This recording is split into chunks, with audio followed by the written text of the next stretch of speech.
kitab Korintus ya, 1-2 Korintus yang bagian yang keempat. Kita sudah banyak ya, sudah tiga kali pertemuan untuk surat 1-2 Korintus, dan ini pertemuan yang keempat, bagian yang keempat. Ya, sekali lagi kita tahu bahwa Jemaat Korintus didirikan oleh Paulus. Korintus terdapat di Yunani, ya. Kota ini adalah kota pelabuhan di mana terdapat banyak pendatang di kota ini sehingga kebudayaannya pun campuran. Ya, banyak tradisi kafir di dalamnya. Dan jemaat Korintus adalah jemaat yang kebanyakan berasal dari non-Yahudi. Berarti masih perlu dididik dasar-dasar kebenaran, dasar-dasar moral, ya. Beberapa hal sudah kita lalui dalam membahas masalah di Korintus, perpecahan dalam jemaat, ya, kegagalan moral, sikap jemaat terhadap agama kafir atau kekafiran, dan malam hari ini kita akan membahas sikap jemaat dalam ibadah. Ya, ini lebih spesifik. Dalam ibadah, bagaimana sikap jemaat Korintus? Ya, Korintus sekali lagi tradisinya kental dengan kekafiran. Ya, jadi jemaat Yahudinya sedikit. Jadi kebanyakan memang belum mengerti kebenaran Tuhan, ya. Ibadah jemaat saat itu dipimpin oleh seorang laki-laki. Sesuai dengan tradisi Yahudi, laki-laki adalah gambar Allah, ya. Dan wanita adalah gambar laki-laki. Sehingga tatanan otoritas jelas seperti tercantum dalam 1 Korintus 11, 3-7. Ayo dibaca yuk.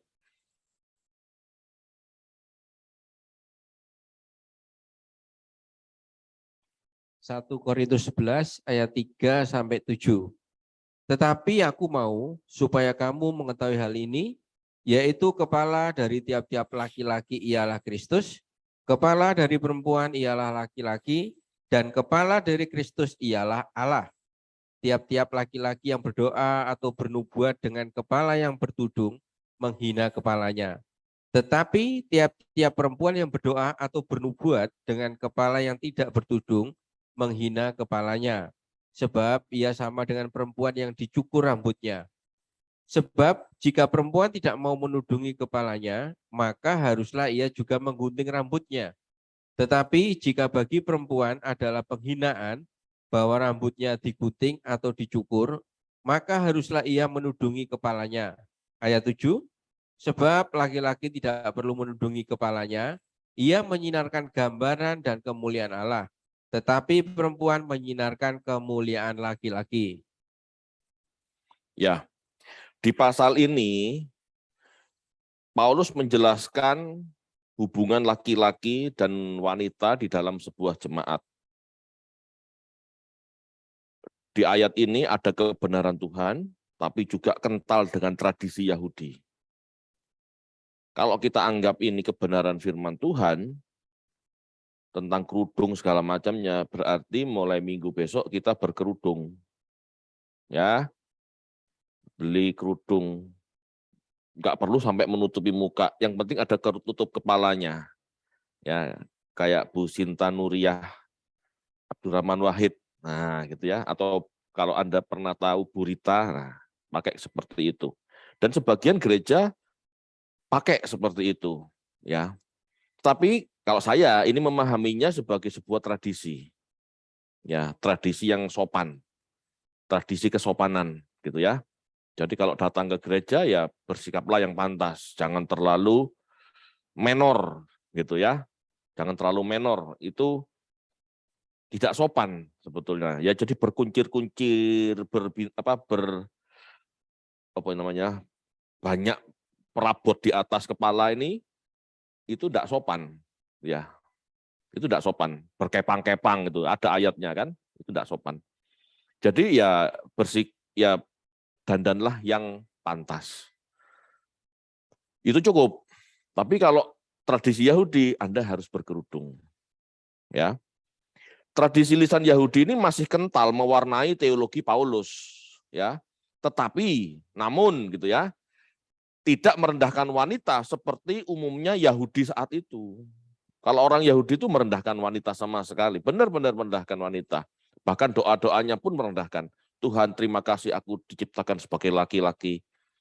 Bersyukur aku tidak jadi perempuan. Nah, itu doanya Yahudi itu ada yang seperti itu. Nah, Paulus tidak mengajar seperti itu ya, tetapi bukan berarti gitu ya. Bukan berarti ada kesejajaran atau kesetaraan gender, tidak. Paulus tidak mengajarkan seperti itu.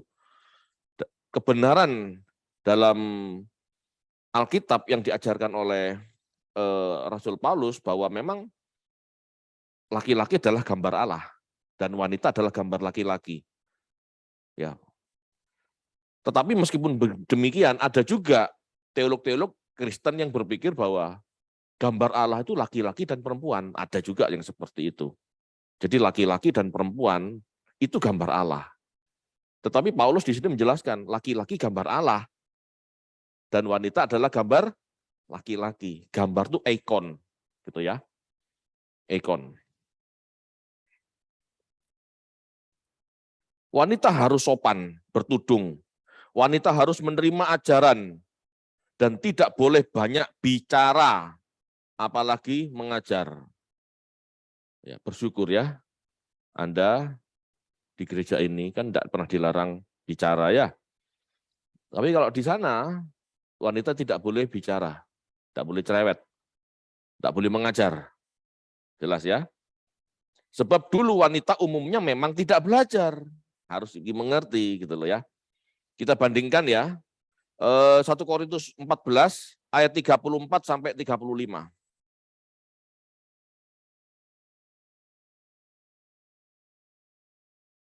1 Korintus 14 ayat 34 dan 35.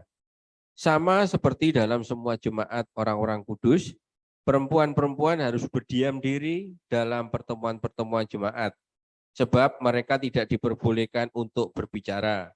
Mereka harus menundukkan diri seperti yang dikatakan juga oleh hukum Taurat.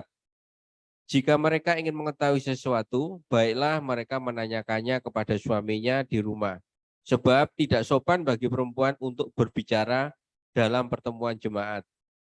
Ya, jadi wanita kalau bingung tanya sama suaminya di rumah. Ayo, enggak boleh di sinagog, enggak boleh.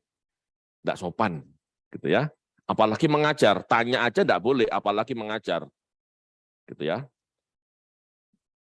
Kita bandingkan dengan 1 Timotius 2, ini sama dengan surat Paulus ya. 1 Timotius 2 ayat 11 sampai 12. 1 Timotius 2 ayat 12. Seharusnya lah perempuan berdiam diri dan menerima ajaran dengan patuh. Aku tidak mengizinkan perempuan mengajar dan juga tidak mengizinkannya, entah laki-laki, hendaklah ia berdiam diri. Ya, sama ya. Jadi memang jelas Paulus melarang wanita untuk mengajar. Ya. Teguran ini muncul di Korintus bisa jadi karena wanita Kristen di Korintus yang kebanyakan non-Yahudi tidak mengerti aturan ini. Ya. Wanita Kristen di Korintus kebanyakan non-Yahudi tidak bertudung dan banyak berperan dalam ibadah. Kebiasaan ini tidak bisa diterima oleh gereja atau jemaat saat itu yang memang berasal dari tradisi Yahudi. Gitu. Umumnya wanita tidak belajar. Umumnya. Oleh sebab itu tidak boleh mengajar. Itu logikanya. Tetapi secara tradisi pun demikian, memang tidak boleh. Karena di dalam tradisi Yahudi wanita itu sebetulnya ya kelas 2. Gitu ya, kelas 2 memang. Bagaimana dengan Kristen sekarang? Dalam ajaran Kristen tidak jelas Ya. Tidak dinomorduakan, tetapi juga tidak disetarakan. Pak, itu Pak, wanita kan dari tulang rusuk, kan di samping, bukan di kepala, kan bukan di kaki juga. Nah, itu kan bisa-bisanya tafsiran pendeta. Itu bisa-bisanya tafsiran pendeta. Namanya tafsir itu kan suka-suka. Sebetulnya bukan dari tulang rusuk, sebetulnya dari sisi laki-laki, dari daging bagian sisi laki-laki. Itu yang benar. Mana tulang jadi wanita? Baikut jadi wanita, kan enggak. Enggak seperti itu, yaitu mitos. Ya. Sekarang pemahaman seperti ini, pemahaman seperti Paulus ini belum tentu bisa diberlakukan dalam gereja zaman modern. Ya. Sewajarnya siapapun dia, laki-laki atau perempuan, boleh mengajar, ya, jika belajar. Yang tidak boleh mengajar itu orang yang tidak belajar. Logika sekarang seperti itu. Apalagi emansipasi wanita di mana-mana. Ya, tradisi atau alam pikiran Yahudi zaman dulu tidak bisa diterima. Ya. Wanita zaman sekarang, bahkan Israel pernah punya perdana menteri wanita. Kalau zaman dulu kan tidak boleh. Dan salah satu perdana menteri wanita Israel itu yang paling kokoh, yang paling kuat, yang paling keren. Ya, Anda bisa cari itu di Google dan ada filmnya. Bisa? Gitu ya. Jadi Anda harus paham kembali seperti yang dulu saya pernah sampaikan bahwa belajar Alkitab itu juga harus dilihat dari sisi tradisi. Kalau semua ditelan mentah-mentah, kita kembali ke zaman dulu, doeloe, gitu ya. Jadi kita harus sesuaikan. Ya. Bagi Kristen, tradisi yang terkesan merendahkan ini tidak relevan lagi, sebab ada yang memahami bahwa gambar Allah dan laki-laki, bagi Kristen, tradisi yang terkesan merendahkan wanita ini tidak relevan lagi. Sebab ada yang memahami bahwa gambar Allah itu adalah laki-laki dan wanita. Ya, jadi gambar Allah itu laki-laki dan wanita. Tapi ada juga pemahaman gambar Allah itu Adam, laki-laki. Dan wanita adalah gambar Adam. Jadi wanita bukan gambar Allah, gambarnya Adam. Seperti itu. Ya, seperti yang disampaikan Paulus itu ya. Jadi ada dua pandangan. Itu ya. Yang mana yang betul? Ya masing-masing punya dasar yang kuat. Masing-masing punya dasar yang kuat. Kalau menurut Kejadian 1 itu ya, kesannya pria dan wanita gambar Allah. Kalau menurut Kejadian 2 gitu ya, gambar Allah itu laki-lakinya. Baru setelah itu Hawa diciptakan menurut tubuh Adam. Tulang dari tulangku, daging dari dagingku. Wah, itu. Yang mana? Nah, kalau menurut Paulus, Adam gambar laki-laki. Adam gambar Allah, ya wanita gambarnya Adam. Jadi memang tidak ada kesejajaran. Ya, tidak ada kesejajaran.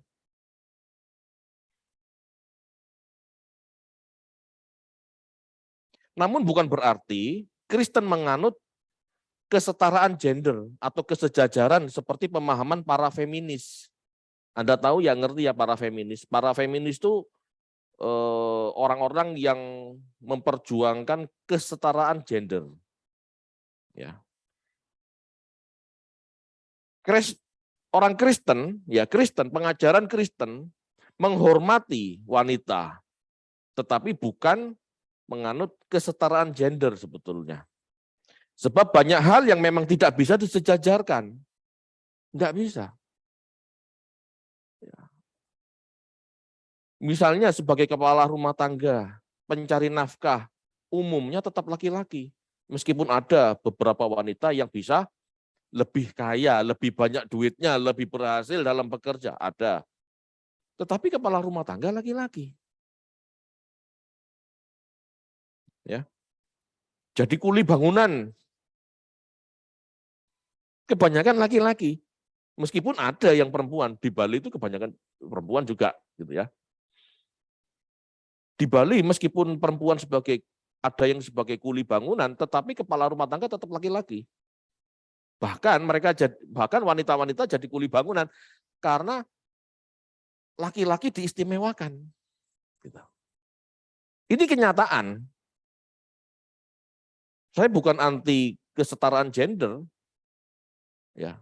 Saya menghormati wanita, tetapi tidak bisa dianggap setara. Kenapa? Lah firman Tuhannya ngomong begini kok. Adam gambar Allah, Hawa atau wanita gambarnya Adam. Ada subordinasi. Kalau Anda menyangkal ini, berarti Anda mensejajarkan antara Allah dan Yesus dan jemaat sama semua. Kan tidak mungkin. Kan seperti itu toh subordinasi. Kristus kepala jemaat, Bapak kepala Kristus. Kan gitu. Sama sekarang. Jadi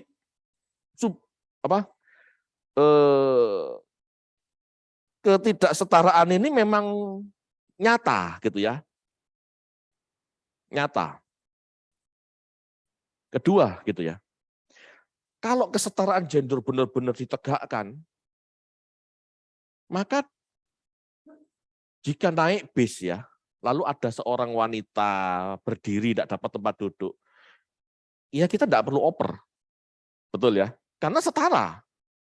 Tetapi selama ini enggak kan? Sopan santunnya kan kita laki harus berdiri kalau ada wanita yang berdiri.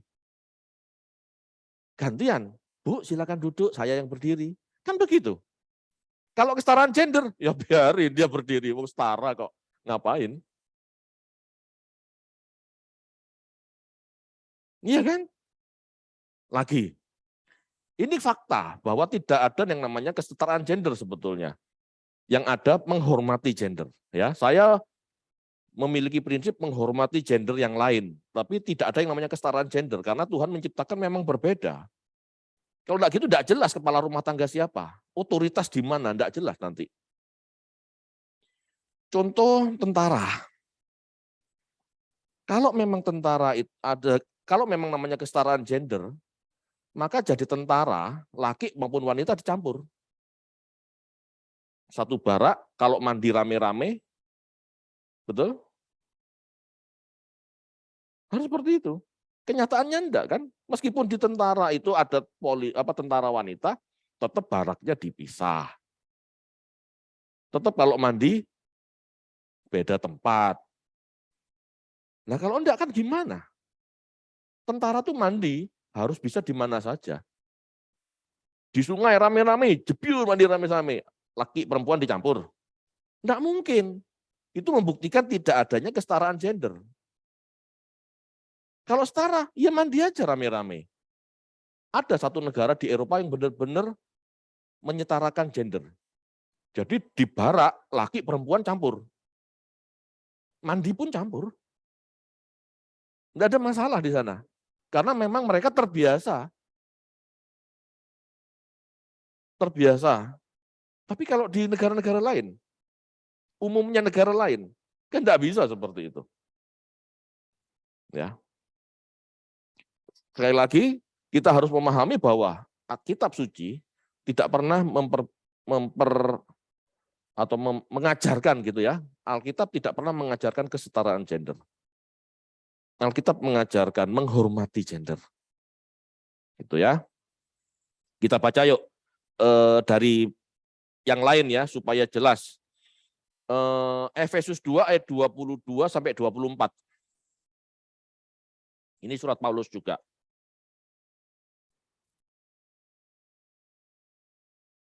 Efesus 5, sorry Pak. Efesus 5, 22 sampai 24.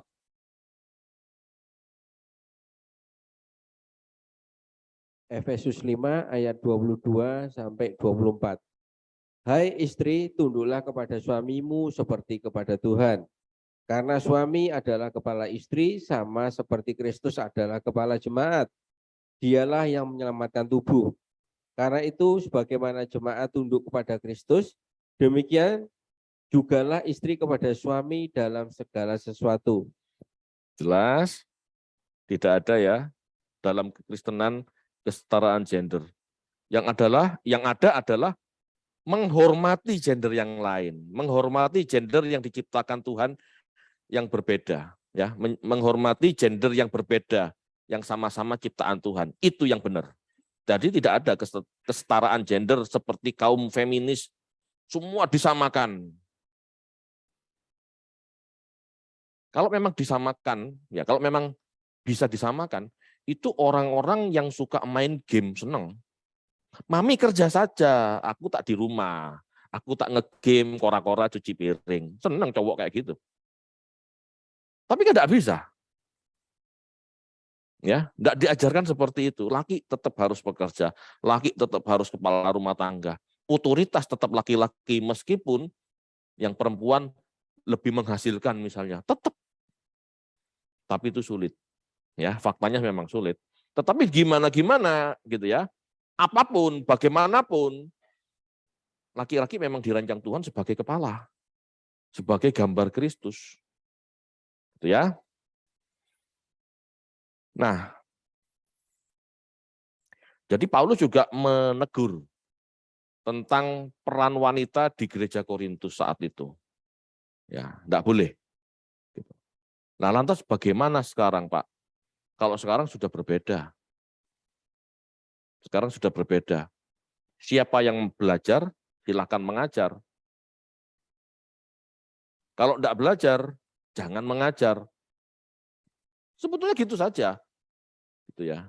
Tetapi di rumah tangga tetap laki-laki adalah kepala. Lupa kalau sudah enggak pernah belajar, enggak belajar firman, sekolahnya bodoh, yang cewek berhasil, Pak, sukses, terpelajar. Bagaimana, Pak, keluarga seperti itu? Ya tetap kepala rumah tangga adalah laki-laki. Nah, kalau kayak gitu kan hancur rumah tangga itu, Pak.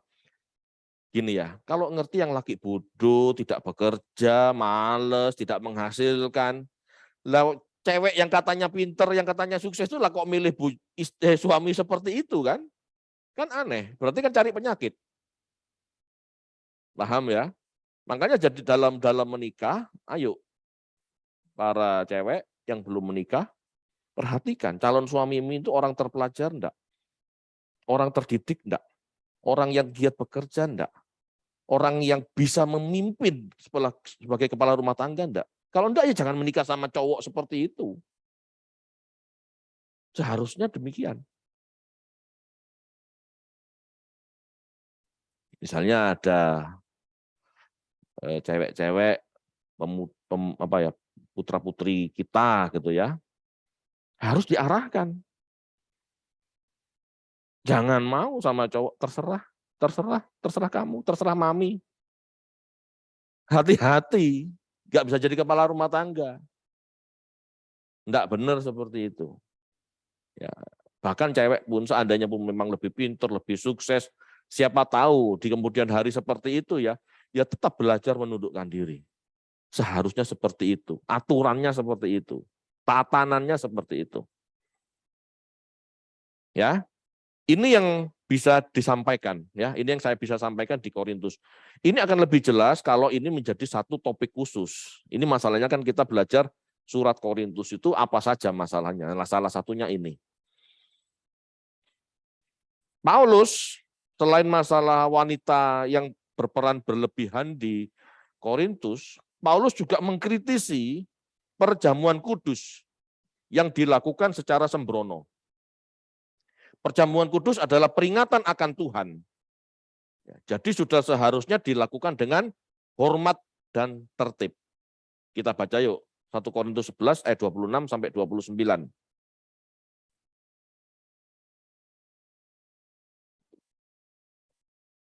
1 Korintus 11 ayat 26 sampai 29.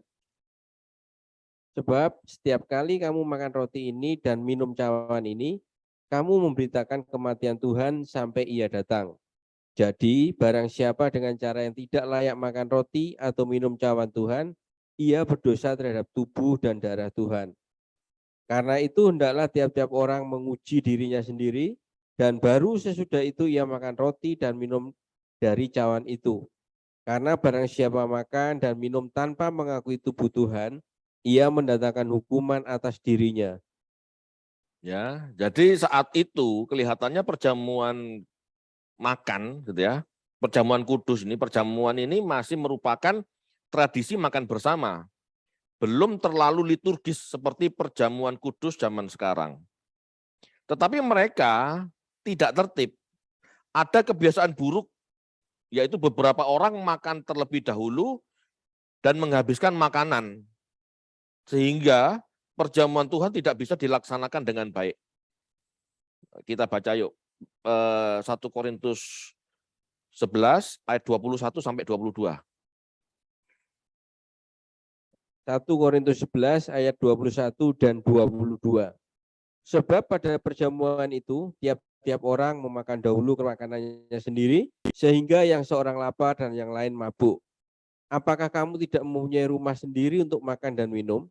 Atau maukah kamu menghinakan jemaat Allah dan memalukan orang-orang yang tidak mempunyai apa-apa? Apakah yang kukatakan kepada kamu, memuji kamu, dalam hal ini aku tidak memuji. Jadi kelihatannya begini, setiap kali pertemuan jemaat, ada perjamuan kudus kan, ada perjamuan makan. Nah, kebiasaan ini oleh sebagian orang, istilahnya apa ya, diniati tidak jelas, diniati tidak benar gitu ya. Jadi pada saat ibadah berlangsung, pada saat mereka belajar gitu ya, sebagian orang ini lagi makan. Dan makanan yang disiapkan habis atau tinggal sedikit. Sehingga setelah ibadah, pada saat mereka makan, kehabisan. Terutama yang miskin-miskin tidak bisa makan. Seperti itu. Jadi Paulus negur, kamu tuh kayak tidak punya rumah, kayak tidak bisa makan gitu loh. Ini makanan kan untuk makan kebersamaan supaya yang miskin pun bisa makan. Tujuannya kan berbagi kasih.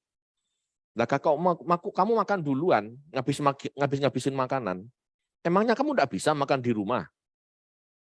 Nah, kebiasaan tidak tertib inilah yang ditegur oleh Paulus. Ya, jadi ayo, ya mungkin semenjak itu perjamuan kudus itu ditertibkan jadi sepotong-sepotong. Semua dapat. Gitu. Kalau dulu enggak, makan bersama. Ya. Jadi kalau kita mau ganti roti hosti itu ya lebih gede dikit, itu enggak ada masalah sebetulnya. Karena dulu pun konsepnya makan bersama. Tuhan Yesus pun kan bukan hosti itu. Roti Maryam itu loh, roti yang besar itu loh, itu disobek-sobek secukupnya. Enggak kecil gitu. Enggak ngirit gitu. Ya, jadi makan bersama.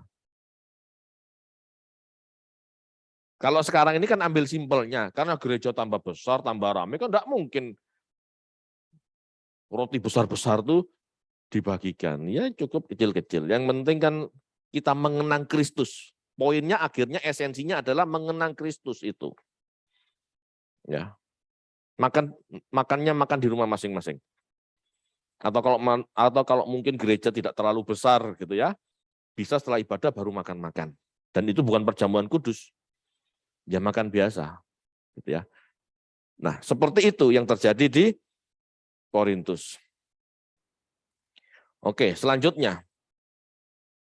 Kebiasaan buruk lain dalam jemaat Korintus yang ditegur oleh Paulus adalah menyombongkan diri soal karunia. Ya, kita baca yuk. Pasal 12 ayat 21.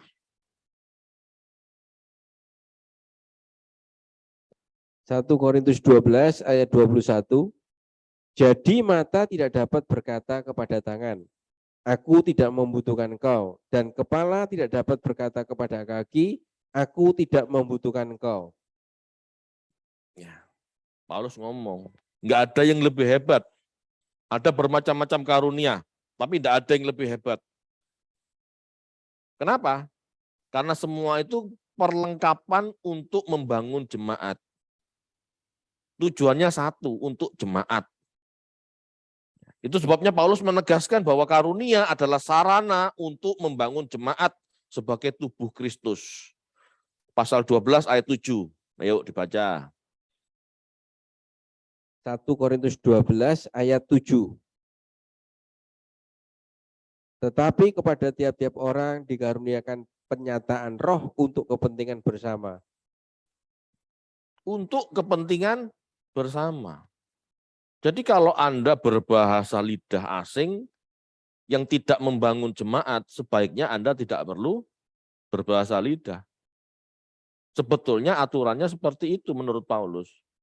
Ya, bukan tidak boleh berbahasa lidah. Tetapi kalau kamu memang mau punya karunia berbahasa lidah, dan itu untuk kepentingan jemaat, harus ada yang punya karunia mentafsirkan. Ya, kalau kita belajar di Kisah Para Rasul, karunia bahasa lidah asing, gitu ya, itu orang asing mengerti. Jadi kalau di jemaat ada yang punya karunia bahasa lidah asing, harus ada yang menerjemahkan. Dulu kita kan bingung, kok bisa diterjemahkan, Pak? Apakah orang harus punya karunia tertentu untuk menerjemahkan bahasa yang seperti itu, gitu ya? Bingung kan? Bingung karena kita tidak mengerti bahwa sebetulnya bahasa lidah itu bahasa lidah asing. Ada yang berbahasa lidah asing bahasa Perancis. Carilah penterjemah bahasa Perancis supaya orang itu mengerti, supaya jemaat mengerti pesan Tuhan apa yang disampaikan. Itu maksudnya. Ini bukan bahasa roh siraba-raba itu, bukan loh. Ya. Bukan. Saya ngomong begini bukan berarti bahasa roh yang tidak jelas itu bahasa apa itu bukan berarti tidak ada ya. Ada yang namanya erangan, groaning gitu ya. Itu ada. Ya silahkan kayak kalau itu yang Anda punya, gunakan itu tidak apa-apa, tapi jangan rame-rame dan itu bukan untuk kepentingan jemaat, itu untuk membangun diri sendiri. Silahkan di kamar. Atau mau di gereja silahkan pelan-pelan. Tidak perlu putar volume besar-besar. Buat apa? Tidak bisa diartikan. Ya. Tetapi kalau bisa diartikan, silakan. Berbahasa roh, seperti bahasa Ibrani, cari penterjemah Israel. Bahasa Arab, silakan cari orang yang bisa bahasa Arab. Itu maksudnya. Saya cukup stres sebetulnya ya, cukup bingung, cukup pusing mempelajari ini. Tetapi semakin saya banyak belajar dari banyak literatur, dari banyak penjelasan, dan saya hubung-hubungkan, iya. Ternyata bahasa lidah asing itu memang bertujuan untuk penginjilan, untuk menyampaikan pesan Tuhan. Makanya harus ada penterjemah. Nah, di Korintus orang-orang itu menyombongkan diri. Ada yang bisa berbahasa lidah asing, ada yang bisa bernubuat, ada yang punya karunia iman, segala macam. Ribut dan saling menyombongkan diri. Di situ Paulus tegur. Ya. Oke, karunia-karunia itu dari Tuhan, tetapi untuk kepentingan jemaat. Jikalau kamu buat itu sebagai kesombongan, lebih baik tidak perlu, tidak usah. Buat apa seperti itu, gitu ya? Keegoisan setiap orang yang ingin menonjol dan merasa karunianya adalah yang paling utama. Penyalahgunaan karunia rohani tampak jelas dalam jemaat Korintus ini, sehingga Paulus harus menjelaskan posisi karunia dalam jemaat begitu panjang lebar. 1 Korintus 12 ayat 1 sampai dengan 14 ayat 40, 2 pasal itu ngomong soal karunia tok. Dan di penjelasan yang panjang itu tidak ada anjuran Paulus untuk digunakan secara sembrono dalam jemaat, tidak ada. Ya, tidak ada. Memiliki karunia-karunia tanpa kasih adalah sia-sia. Bahkan bisa bahasa malaikat sekalipun sia-sia kalau tanpa kasih. Kita baca yuk 13, ya 1 Korintus 13 ayat 1 sampai 3. 1 Korintus 13 ayat 1 sampai 3. sekalipun aku dapat berkata-kata dengan semua bahasa manusia dan bahasa malaikat, tetapi jika aku tidak mempunyai kasih, aku sama dengan gong yang berkumandang dan canang yang gemerincing. Sekalipun aku mempunyai karunia untuk bernubuat dan aku mengetahui segala rahasia dan memiliki seluruh pengetahuan, dan sekalipun aku memiliki iman yang sempurna untuk memindahkan gunung, tetapi jika aku tidak mempunyai kasih, aku sama sekali tidak berguna. Dan sekalipun aku membagi-bagikan segala sesuatu yang ada padaku, bahkan menyerahkan tubuhku untuk dibakar, tetapi jika aku tidak mempunyai kasih, sedikit pun tidak ada faedahnya bagiku. Jelas? Tidak dilarang loh ya punya karunia rohani, tetapi satu, tidak perlu pamer. Kedua, bermanfaat tidak untuk jemaat? Kalau tidak, tahan. Ya seperti itu.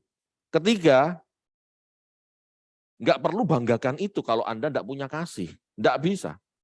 Lebih baik seseorang punya kasih daripada punya karunia. Percuma Anda berbahasa rohnya seperti bahasa malaikat tapi tidak punya kasih. Buat apa? Kasih itu apa, Pak? Anda baca di selanjutnya, kasih itu tidak sombong, kasih itu gitu. Kan ada loh di 1 Korintus. Kalau Anda tidak punya itu, stop. Nggak usah kemaruk sama karunia. Bukan tidak boleh punya ya, tapi saya katakan tidak usah menyombongkan itu. Itu maksudnya. Gereja zaman sekarang kebalik. Karunianya tidak ada, kasihnya tidak ada, karunia yang ditonjolkan. Nah, ini tidak benar. Sekali lagi karunia tidak dilarang. Silahkan bila itu memang bermanfaat membangun jemaat. Anda bisa bernubuat, Anda menubuatkan seseorang yang lagi lemah. Silahkan kalau memang itu pesan Tuhan, sampaikan. Tetapi kalau itu dari diri Anda, untuk sombong-sombongan, jangan. Berbahasa roh, silahkan berbahasa roh. Silahkan, tidak dilarang kok. Dalam jemaat pun tidak dilarang. Ya, tapi jangan keras-keras kalau memang tidak ada penerjemahnya. Kalau ada penerjemahnya, silahkan. Atau bahasa roh, Anda berbahasa roh dalam arti berdoa untuk ngusir setan segala macam. Tidak apa-apa kalau itu bermanfaat untuk ngusir setan, kan begitu. Nah, kalau tidak ada setannya, ngapain Anda keras-keras berbahasa roh? Paham maksudnya ya? Ini contoh-contoh penyalahgunaan karunia roh, gitu ya, yang ditegur oleh Paulus. Bagi Paulus lebih berguna menggunakan bahasa yang bisa dimengerti daripada bahasa roh. Bagi Paulus lebih berguna pakai bahasa manusia, kamu mengerti, kamu bertobat daripada pakai bahasa roh, kamu bingung, kamu tidak mengerti yang Paulus ucapkan, gitu ya. Dan imanmu tidak terbangun. Dia buat apa? Kita baca yuk. 1 Korintus 14 ayat 19.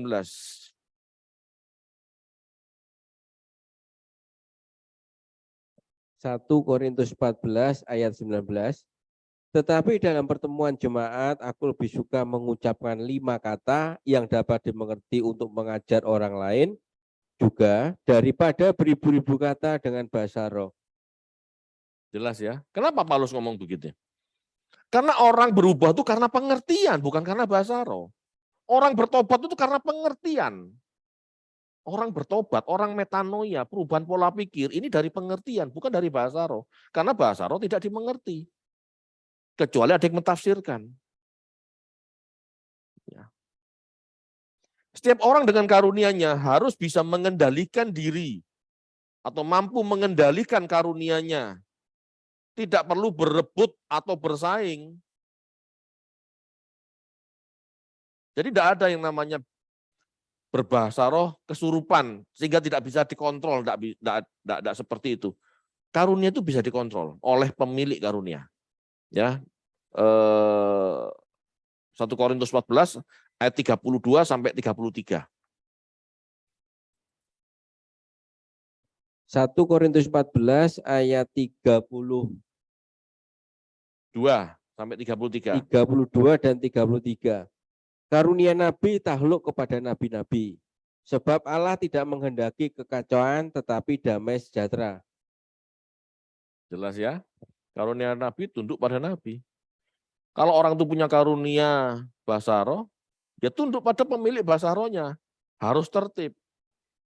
Ya, jangan simpang siur gitu ya. Seperti itu. Jadi harus tertib. Enggak bisa istilahnya, Pak saya tidak bisa ngontrol, Pak ini ngomong terus, ngontrol. Enggak ada yang seperti itu. Itu kesurupan. Bukan karunia kalau kayak gitu ya. Dan Tuhan tidak pernah mengajarkan kesurupan. Ya, semua bisa dikontrol. Semua bisa dikendalikan. Karena Tuhan sangat menghargai kehendak bebas seseorang. Nah, kalau tidak bisa dikontrol kan enggak, berarti orang itu tidak punya kehendak bebas. Betul, maksudnya ngerti ya? Tuhan sangat menghargai kehendak bebas. Jadi orang itu harus tertib juga hidupnya. Ya. Bahasa roh rame-rame, yang sana sini, yang sini begitu. Akhirnya nggak tertib. Itu nggak boleh. Akhirnya jadi pamer, ajang pamer. Nggak ada gunanya. Jemaat bingung. Tetapi kalau bahasa roh satu-satu dan ada yang mentafsir, jemaat mengerti apa pesan Tuhannya, itu silahkan. Jadi bahasa roh tidak dilarang loh ya. Saya tidak anti bahasa roh loh. Saya tidak anti bahasa roh. Karunia bahasa lidah asing saya tidak punya, tetapi bahasa roh yang groaning, ungkapan yang tak terucap untuk membangun tubuh, saya pakai itu. Kalau di ibadah saya tidak pernah munculkan, kenapa? Ya tidak perlu, Anda tidak mengerti. Tetapi pada saat saya stres, saya butuh berdoa, saya menyembah Tuhan, butuh konfirmasi Tuhan, saya pakai itu. Karena kadang-kadang saya memang tidak bisa menyampaikan apa kegundahan saya, kan gitu ya. Bahasa roh membantu saya. Itu di kamar. Kalau seandainya ibadah, itu pun diam-diam, mic masih mati. Kalau sampai saya bersuara, kan Anda tidak dengar, kan tidak ada gunanya. Anda tidak mengerti maksudnya, dan Anda tidak ada gunanya, karena Anda tidak mengerti kan. Gitu loh. Nah ini yang disampaikan Paulus untuk menghindari sikap arogan, sikap pamer rohani. Tujuannya itu. Ya, supaya tidak ada persaingan rohani di dalam jemaat. Di Korintus itu penyakitnya itu. Ya, penyakitnya itu. Pesan-pesan Paulus ini bertujuan supaya pertemuan jemaat bisa berlangsung dengan tertib. Coba yuk 1 Korintus 14 ayat 40. 1 Korintus 14 ayat 40. Tetapi segala sesuatu harus berlangsung dengan sopan dan teratur. Ya. Dulu saya pernah pada waktu masih muda gitu ya pelayanan, wah bahasa roh itu bersaing saudara. Bersaing. Rame-ramean, banter-banteran, kuat-kuatan. Kita yang tidak punya bahasa roh, celingu kan gitu. Ini tidak benar. Karena yang muncul itu kesombongan. Ya, orang-orang seperti Rasul Paulus tahu, gairahnya tahu, oh itu sombong-sombongan. Mau pamer tok. Ya, kita tidak boleh seperti itu ya. Ya, karunia-karunia ini bertujuan untuk membangun jemaat, jadi harus tertib. Kalau tidak bisa tertib, lebih baik tidak usah. Ya, karena Tuhan mencintai ketertiban. Nah, itu tentang bahasa roh. Lalu masalah lain yang terakhir dari 1 Korintus yang terakhir adalah tentang kebangkitan. Kelihatannya di Korintus ada jemaat yang tidak percaya adanya kebangkitan. Ya, 1 Korintus 15 ayat 12, silakan.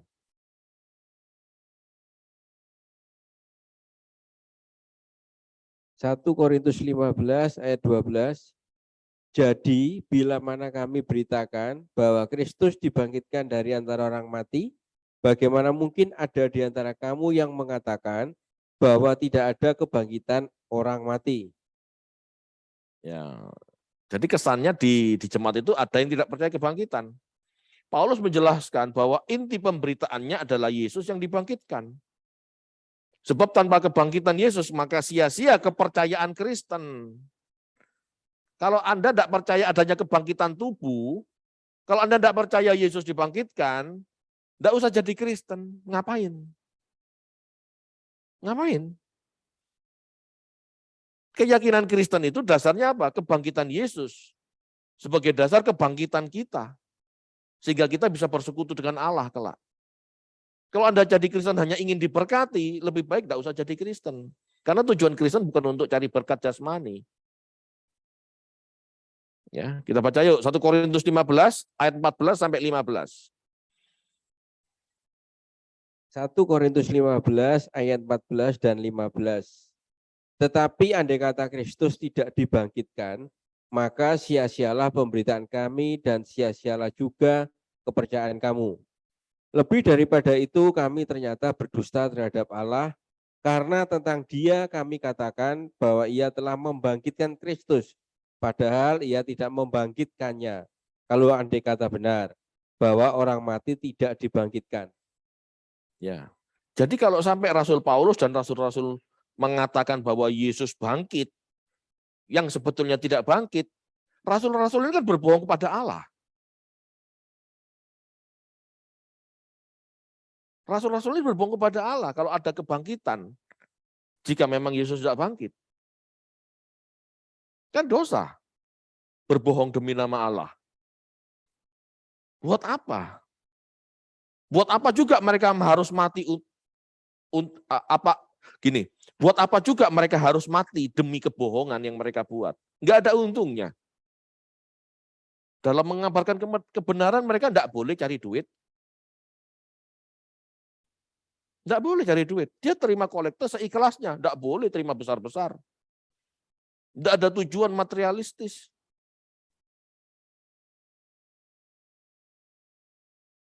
Ya. Jadi kalau Yesus tidak bangkit, kamu mengharapkan apa dari kekristenan? Ini loh untuk evaluasi kita jadi Kristen. Kalau cuma ingin kaya ya, jangan jadi Kristen. Anda salah. Salah. 100% salah. Allah memelihara kita, amin. Tetapi tidak pernah untuk menjadikan kaya raya seperti janji-janji terhadap Israel. Tidak pernah. Karena Allah ini sedang mencari imamat yang rajani. Bukan mencari bangsawan kaya raya. Imamat yang rajani, pelayan-pelayan kerajaan. Orang yang siap menderita demi kerajaan Allah, itu yang dicari Allah. Udah enak jadi Kristen, Pak? Memang enggak enak. Siapa ngomong enak? Siapa ngomong enak jadi Kristen? Enggak enak. Sekarang enggak enak. Enaknya besok di kerajaan Allah. Itu.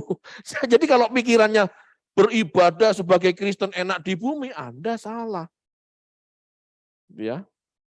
Yesus mati karena ketaatannya, dan oleh karena dia taat, maka dia dibangkitkan. Inilah pesan Injil yang harus kita pegang teguh. Jadi ide atau isu atau tema kebangkitan tubuh itu pokok iman Kristen. Gitu loh. Kita baca yuk 15 ayat 2 sampai 4. 1 Korintus 15 ayat 2 sampai 4. 1 Korintus 15 ayat 2 sampai 4. Oleh Injil itu kamu diselamatkan, asal kamu teguh berpegang padanya, seperti yang telah kuberitakan kepadamu, kecuali kalau kamu telah sia-sia saja menjadi percaya. Sebab yang sangat penting telah kusampaikan kepadamu, yaitu apa yang telah kuterima sendiri, ialah bahwa Kristus telah mati karena dosa-dosa kita, sesuai dengan kitab suci. Bahwa ia telah dikuburkan dan bahwa ia telah dibangkitkan pada hari yang ketiga sesuai dengan kitab suci. Lanjut ayat 28, Pak. 1 Korintus 15 ayat 28.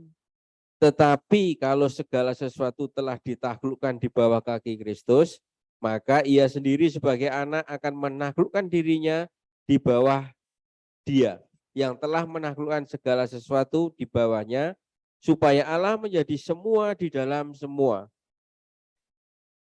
Jadi pesan Injil itu adalah tentang kebangkitan tubuh.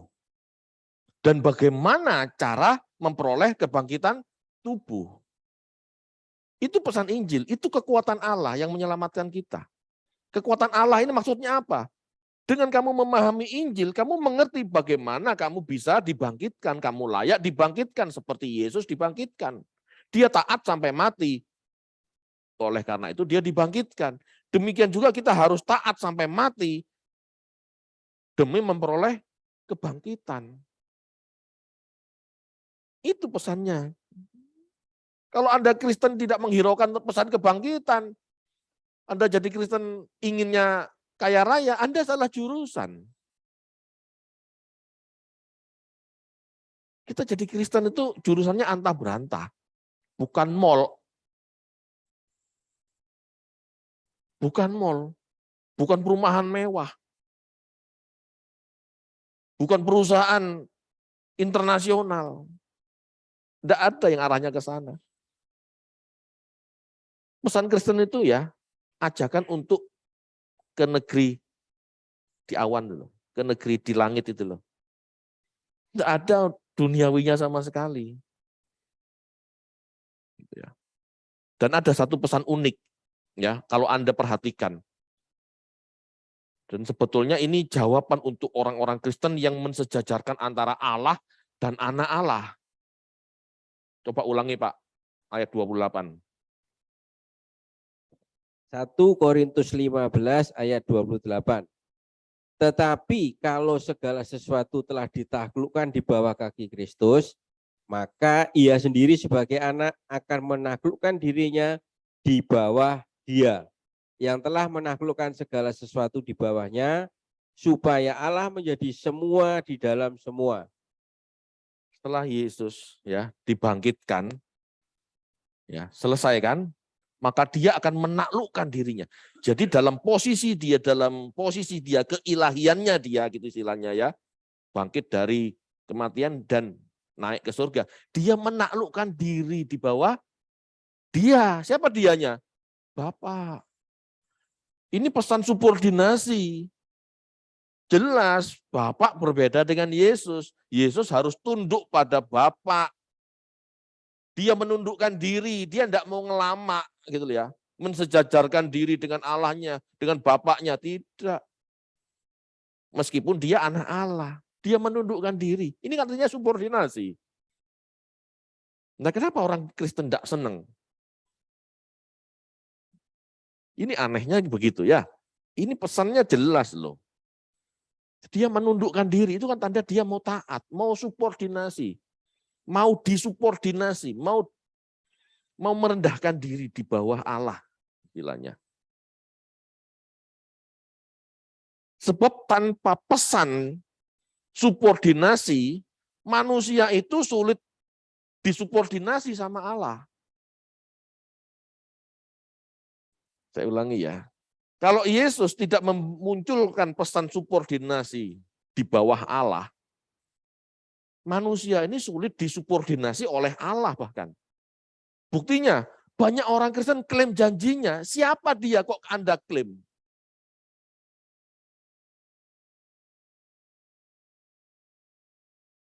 Siapa Yesus? Kok Anda merasa sejajar dengan Yesus? Jambal istilahnya. Kurang ajar. Sebut-sebut nama Yesus sembarangan, tidak ada hormat-hormatnya. Tidak mau tunduk, tidak mau taat. Yesus disuruh jaga rumah. Ayo, Tuhan Yesus, saya sekarang mau pergi jagai rumah saya. Emangnya Tuhan Yesus satpam? Tidak ada rasa hormat. Anda pernah lihat Tuhan Yesus berdoa kepada bapak-bapak, jagailah rumahku, gitu? Tidak. Dia sangat mengagungkan bapaknya. Nah, pesan Yesus yang mau disubordinasi, yang mau taat, yang mau di bawah Bapak, ini pesan supaya kita juga mau dibawahi oleh Yesus sebagai jemaat. Bapak kepala Kristus, Kristus kepala jemaat, kita harus tunduk. nggak kurang ajar, nggak klaim janjinya, itu sikap tidak sopan.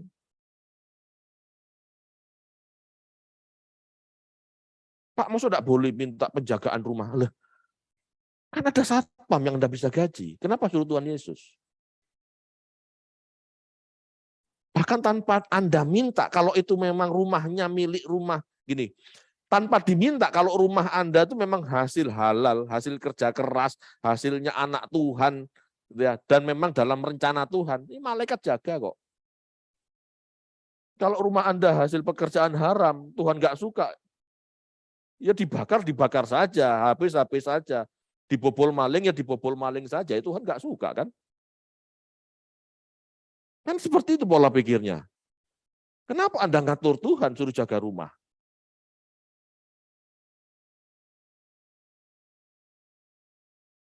Kalau rumah Anda itu memang berkat Tuhan, dari Tuhan, hasil kerja keras halal gitu ya,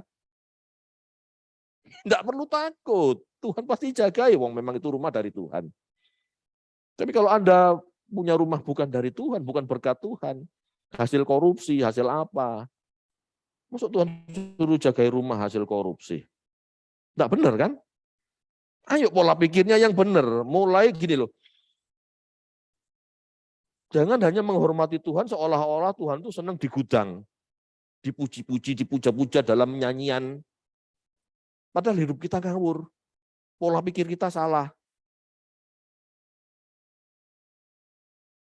Kan enggak sopan. Dipuji-puji, dipuji-puji.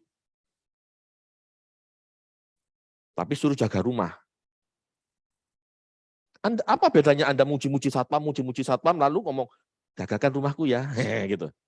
Apa bedanya? Sikap kayak gini nih loh yang enggak pernah mikir orang Kristen itu. Kalau Anda menghormati Tuhan, ya hormatilah dengan benar. Kalau Anda memang memuji Tuhan, hormatilah dengan benar.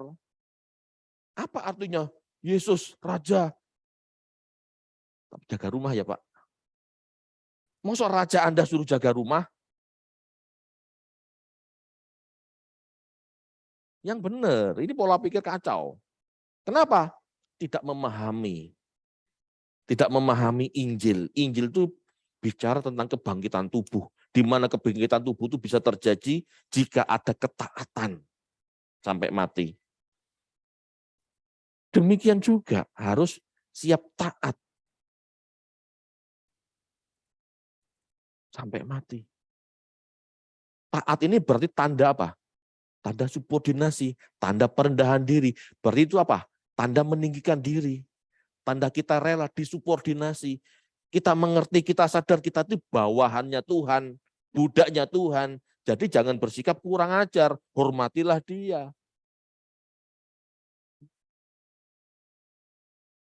Kalau Tuhan suruh jaga rumah,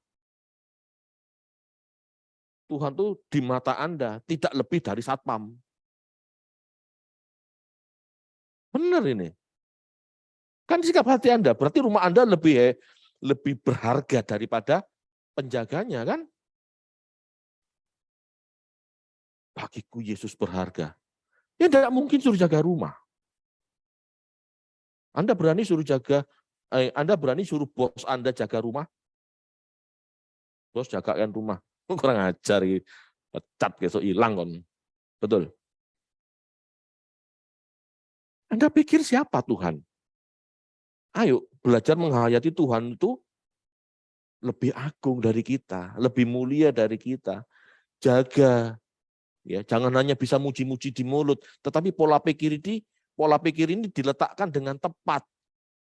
Kalau kita tidak bisa meletakkan Yesus sebagai Tuhan dengan tepat dalam kehidupan kita tidak pernah menghormati dia sebetulnya.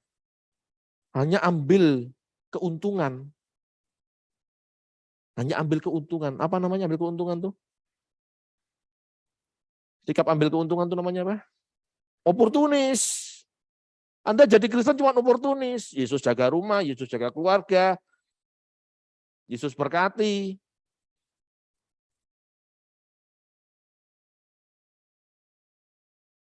Paham ya? Injil tidak seperti itu loh. Berita Injil itu tentang kebangkitan tubuh. dan bagaimana memperoleh kebangkitan tubuh. Jika Yesus dibangkitkan karena ketaatannya sampai mati, kita pun harus taat sampai mati. Berarti kita harus siap disubordinasi. Kita harus siap proskuneo. Memberi nilai tinggi Tuhan. Proskuneo itu begini loh. Sikap sujud serendah-rendahnya. Itu proskuneo, menyembah.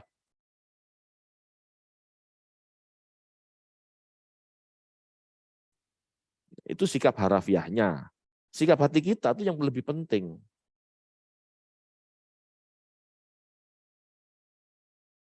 Itu ya. Awal-awal saya belajar SK, pesannya Pak Erah itu jelas. Dan saya belajar untuk itu. Saya menjadikan Yesus sesembahan saya, yang saya hormati, yang saya beri nilai tinggi, gitu ya. Begitu saya sampai pada titik ini, saya tidak berani ngapa-ngapain jadi orang Kristen. Tuhan jagai rumah saya, enggak perlu. Karena dia lebih berharga dari rumah saya. Dan kalau kita berharga di matanya, kamu enggak usah minta Tuhan lindungi kok. Kalau kita berjalan dalam proyeknya, enggak usah minta Tuhan lindungi kok. Saya enggak pernah lagi, kalau dulu saya keluar rumah gitu ya, Tuhan jagai rumah. Ya sama seperti Kristen lainnya. Tetapi sejak mengenal kebenaran ini, enggak pernah. Keluar rumah ya keluar rumah aja. Enggak pernah minta jaga rumah. Tuhan lindungi saya, enggak pernah bahkan. Kenapa? Karena saya tahu, kalau saya berkenan di hadapannya, Tuhan enggak perlu saya minta lindungi, Tuhan sudah menyuruh malaikatnya untuk melindungi. Kesadaran ini loh yang perlu ditumbuh kembangkan. Itu namanya menghormati Allah, itu namanya menghormati Tuhan. Itu namanya nyembah. Jadi nyembah itu bukan cuma mantuk-mantuk, nangis-nangis, nyanyi-nyanyi, bukan. Tapi sikap hati kita ini loh gimana?